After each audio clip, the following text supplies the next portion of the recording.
बहुत समय पहले की बात है। चांदनी और कनिका बिलासपुर गांव के हलवाइयों की बेटी थी। दोनों की ही माँ बचपन में ही गुजर गई थी और अब उनके पिता की भी उम्र हो गई थी, तो दोनों लड़कियों ही ने दुकान संभाल रखी थी। चांदनी का एक छोटा भाई भी था। चांदनी के पिता एक बहुत ही ईमानदार व्यक्ति थे और वो हमेशा चांदनी को ईमानदारी ही सिखाते रहते थे। बेटा, किसी भी धंधे में शुद्धता बहुत ही जरूरी होती है। लांछन से तो पैसे कमाए जा सकते हैं, पर इज्जत नहीं। इसीलिए मिठाई हमेशा शुद्धता और पूरी मेहनत से बनाना, ताकि कुछ बचे या ना बचे, लेकिन लोगों की जुबान पर हमेशा मिठास और खुशी रहे। जी पिताजी। उधर कनिका के पिता चालाक और मुनाफाखोर इंसान थे और वो कनिका को कहते थे, कनिका बेटी, धंधे का बस एक ही उसूल है, ज्यादा से ज्यादा पैसे कमाना। इसीलिए जितना हो सके मिठाई में मलाई और घी की जगह मैदा और डालडे का इस्तेमाल ज्यादा करना। किसी को पता थोड़ी ना चलेगा, दोनों दिखने में ही एक से लगते हैं। पर पिताजी, ऐसी मिठाई तो सेहत के लिए नुकसानदेह होती है ना? अरे बेटा, इतना सोचेंगे तो धंधा कैसे करेंगे? जी, मैं बिल्कुल समझ गई हूँ पिताजी। फिर एक दिन अचानक चांदनी के पिता बहुत ज्यादा बीमार पड़ जाती हैं और उनकी मृत्यु हो जाती है और चांदनी अपने पिता के कहे अनुसार ही शुद्धता से मिठाई बनाती है, जिसकी वजह से गांव के सभी लोग चांदनी से ही मिठाई खरीदते हैं और अब चांदनी की सब लोग बहुत ही तारीफ करने लगते हैं। और वहीं दूसरी तरफ कनिका की मिलावटी मिठाई को कोई भी नहीं खरीदता है। ये देखकर कनिका को चांदनी पर बहुत ही ज्यादा गुस्सा आता है। फिर कनिका अपने पिता से बोलती है, पिताजी, जब से चांदनी का बाप मरा है ना, तब से सारे गांव वाले चांदनी से ही मिठाई खरीद रहे हैं। हमारी मिठाई तो कोई पूछ ही नहीं रहा। अरे बेटा, तुम बिल्कुल चिंता मत करो, ये दवाई ले जाओ।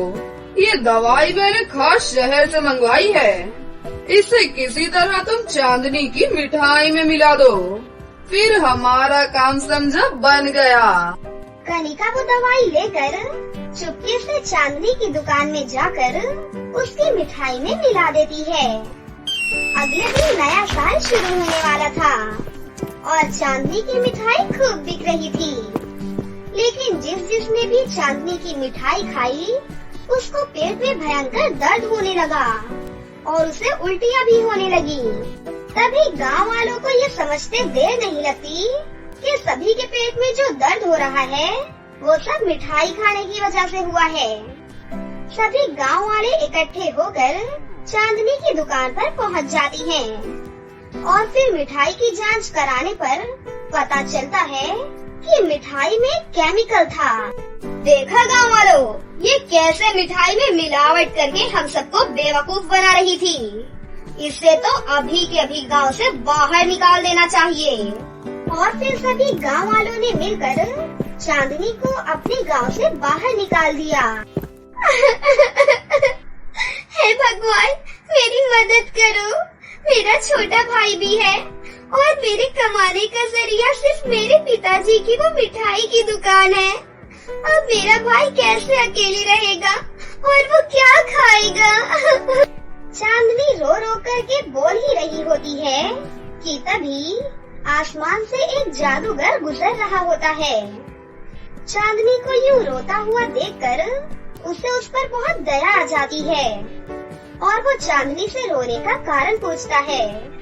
चांदनी उसे सब कुछ बता देती है। तब वो जादूगर चांदनी से बोलता है, तुम अपने गांव वापस जाओ और गांव वालों से विनती करो कि वो तुम्हें एक मौका और दें।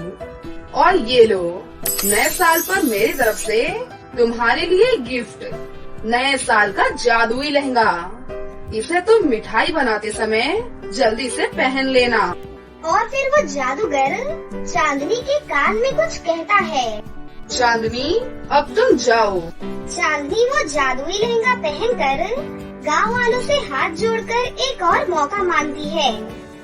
गांव वाले चांदनी को मौका तो दे देते हैं, पर चांदनी की दुकान से मिठाई कोई भी नहीं खरीदता। सब लोग कनिका की दुकान से ही मिठाई खरीद लेते हैं। एक दिन बबलू काका चांदनी की दुकान पर आते हैं। अरे काका, कैसे हैं आप? ठीक नहीं हूँ बेटा, तुम्हारी काकी बहुत बीमार है। घर में एक छोटा बच्चा भी है। इस मिठाई के लिए बहुत जिद कर रहा था, तो सोचा तुमसे ही लेता जाऊं।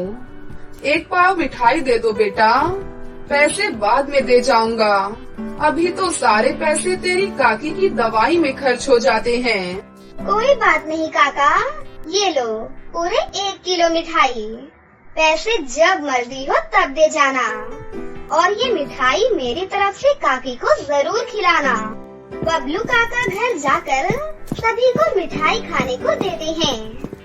उनकी पत्नी जैसे ही उस मिठाई को खाती है, वो एकदम ठीक हो जाती है। ये देखकर काका भी वो मिठाई खाते हैं। काका की मिठाई खाते ही उनकी पूरी थकान खत्म हो जाती है और वो बहुत ही अच्छा महसूस करने लगते हैं। अब तो बबलू काका ये बात पूरे गांव में घूम घूम कर सबको बता देते हैं और सभी लोग फिर से चांदनी की दुकान से मिठाई खरीदने लगते हैं।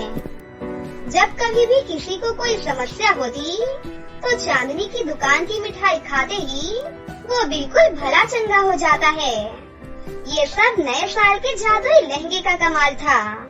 अब तो चांदनी की मिठाई खरीदने के लिए दूर दूर से लोग आने लगे थे। ये सब देखकर कनिका उससे और भी ज्यादा चिढ़ने लगी।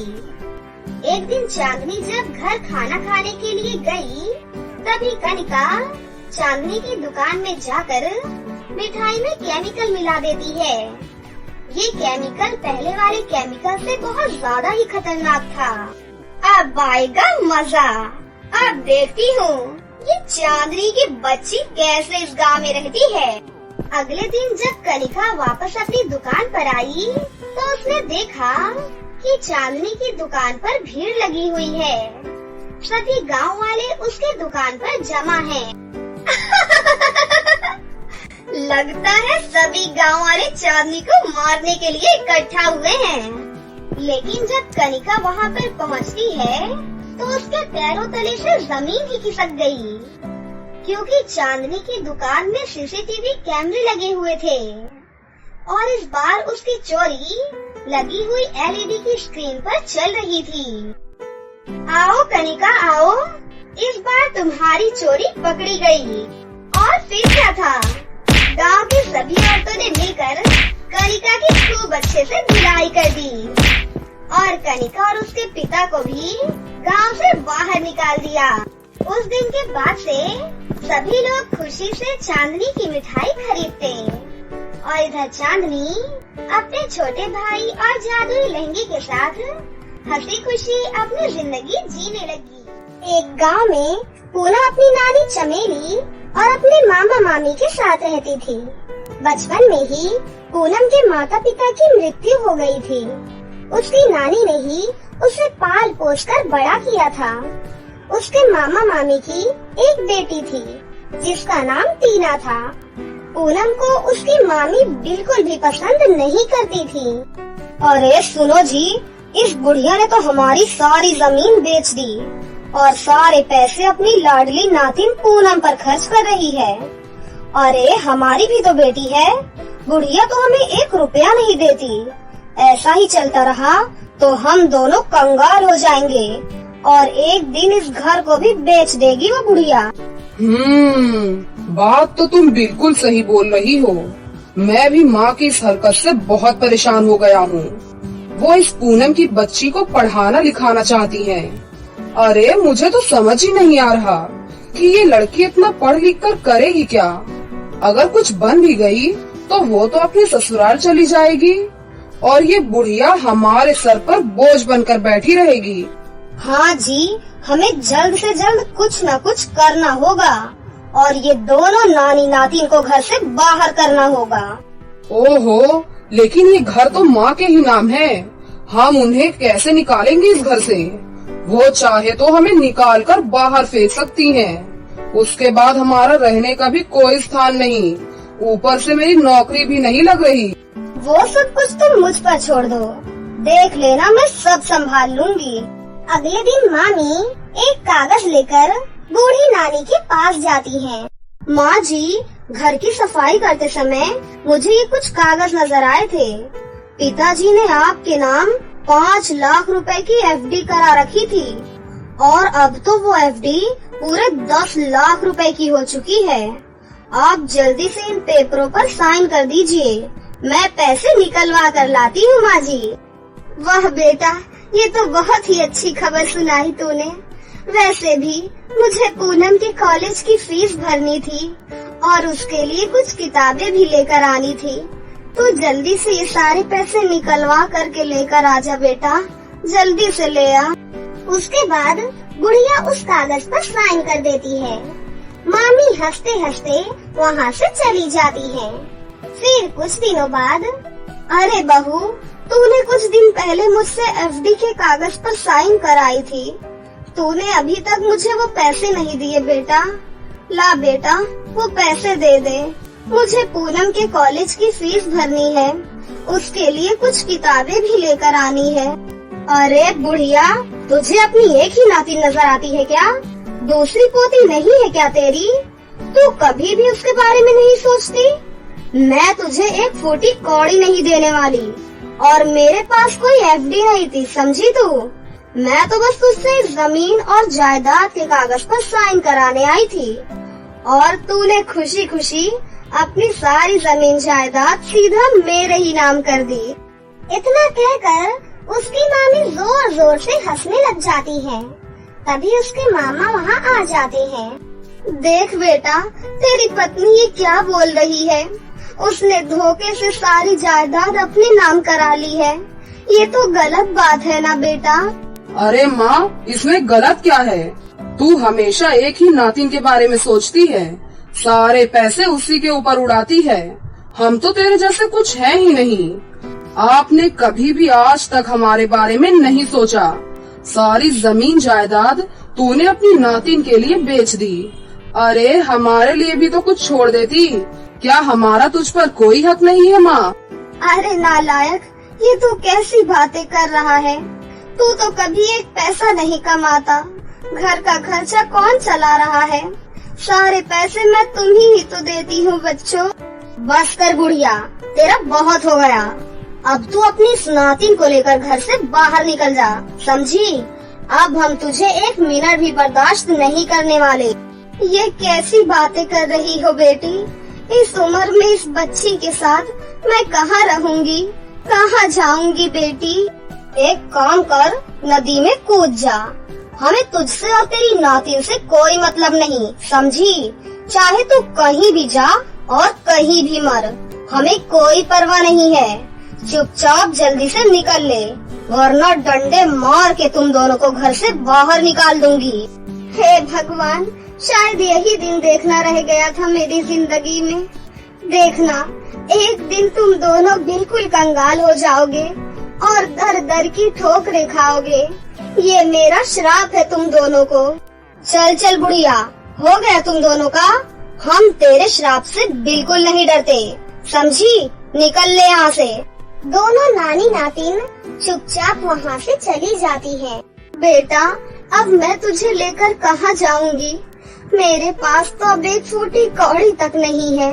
कोई बात नहीं नानी जी, आप बिल्कुल चिंता मत कीजिए। हम शहर चलते हैं नानी जी। मैं वहाँ किसी कंपनी में नौकरी पर लग जाऊंगी और हम फिर से हंसी खुशी अपनी नई जिंदगी की शुरुआत करेंगे। लेकिन बेटा, मेरे पास तो शहर जाने के लिए भी पैसे नहीं हैं। बिना पैसों से हम शहर कैसे जाएंगे नानी जी? बेटी, गांव में एक जंगल का रास्ता है जो सीधे शहर की तरफ से निकलता है। हम वहीं से चलते हैं बेटा, 1-2 दिन में पहुंच ही जाएंगे शहर। दोनों नानी नातिन जंगल की ओर निकल पड़ती हैं। फिर थोड़ी देर बाद, मैं बहुत थक गई हूँ क्योंकि अब इन बूढ़ी हड्डियों में इतनी जान भी नहीं रही। कैसे चलूँ मैं? थोड़ी देर यहाँ रुककर आराम कर लेती हैं। ये मीठे मीठे फल तोड़कर अपनी भूख मिटा लेते हैं बेटी। ठीक है नानी जी, आप एक काम कीजिए, आप यहाँ पर बैठ जाइए, मैं आपके लिए मीठे मीठे फल लेकर आती हूँ। उसके बाद पूनम फल तोड़ने के लिए चली जाती है। तभी उसे जंगल में सोने चांदी के 2 पर्स घर दिखाई देते हैं। ये देखकर पूनम हैरान रह जाती है और सीधा अपनी नानी के पास जाती है। नानी जी, जल्दी से मेरे साथ चलिए, मुझे आपको कुछ दिखाना है। पूनम अपनी नानी को लेकर उन पर्स घर के पास लेकर जाती है। ये देखो नानी जी, यहाँ 2 सोने चांदी के पर्स घर है नानी जी। तभी वहाँ पर एक परी प्रकट हो जाती है। अरे वाह नानी जी, लगता है हम परीलोक में आ गए हैं। आइए, आप दोनों का हमारे परीलोक में बहुत बहुत स्वागत है। हमें माफ करना बिटिया, हम गलती से आ गए यहाँ पर। नानी जी, हम तो खुद आपको यहाँ लाना चाहते थे। ये जादुई पर्स घर भी उन्हीं को दिखाई देते हैं जिन्हें हम दिखाना चाहते हैं। आपकी ये नातिन पूनम बहुत ही ईमानदार और नेक दिल लड़की है। हमारी रानी परी ने एक काम के लिए आपकी नातिन को चुना है। परी पूनम को लेकर 2 सोने और चांदी के जादुई पर्स घर के सामने जाती है। इस एक पर्स घर में हमारी रानी की बेटी कैद है। पूनम, तुम्हें उसे बचाना होगा। जरूर, मैं उन्हें जरूर बचाऊंगी। इतना कहकर परी वहाँ से चली जाती है और तभी दोनों जादुई घर बोलते हैं, देख लड़की, तू उस रानी की बेटी को मत बचा, तू जल्दी से मेरे अंदर आ जा। मैं तुझे खूब ढेर सारी धन दौलत दूंगा। जिंदगी भर तुझे कमाने की कोई जरूरत बिल्कुल भी नहीं पड़ेगी। नहीं नहीं, तुम मेरे अंदर आओ, मैं तुम्हें रानी की बेटी का पता बताऊंगा। लेकिन माफ करना बेटी, मैं बदले में तुम्हें धन दौलत नहीं दे पाऊंगा। कोई बात नहीं, मुझे धन दौलत नहीं चाहिए। मुझे जिस काम के लिए चुना गया है, पहले वो काम करना है। उनकी बेटी को वापस लेकर आना है मुझे। उसके बाद पूनम जादुई चांदी के पर्स घर के अंदर चली जाती है। आगे चलकर उसे एक गुफा नजर आती है। उस गुफा में रानी की बेटी कैद थी। पूनम रानी की बेटी को लेकर बाहर आ जाती है। तभी वहाँ पर रानी परी आ जाती है। बिटिया, तुमने मेरी बेटी को बचाकर मेरे ऊपर बहुत बड़ा एहसान किया है। तुमने लालच नहीं किया। तुम बहुत ही अच्छी और नेक दिल की लड़की हो। ये जादुई सोने का घर आज से तुम्हारा हुआ बेटी। तुम इससे जितना चाहोगी उतना सोना और चांदी ले जा सकती हो। इतना कहकर परी वहाँ से चली जाती है और पूनम जादुई सोने के घर के अंदर जाती है और सोना लेकर बाहर आ जाती है। उसके बाद वो अपनी नानी को वो सारी बातें बताती है। फिर दोनों शहर जाकर अपना एक सुंदर सा घर बना लेते हैं और खुशी खुशी उस घर में रहने लगते हैं। अब जब भी उन्हें पैसे की जरूरत होती तो वो जादुई पर्स घर से मांग लिया करती थी।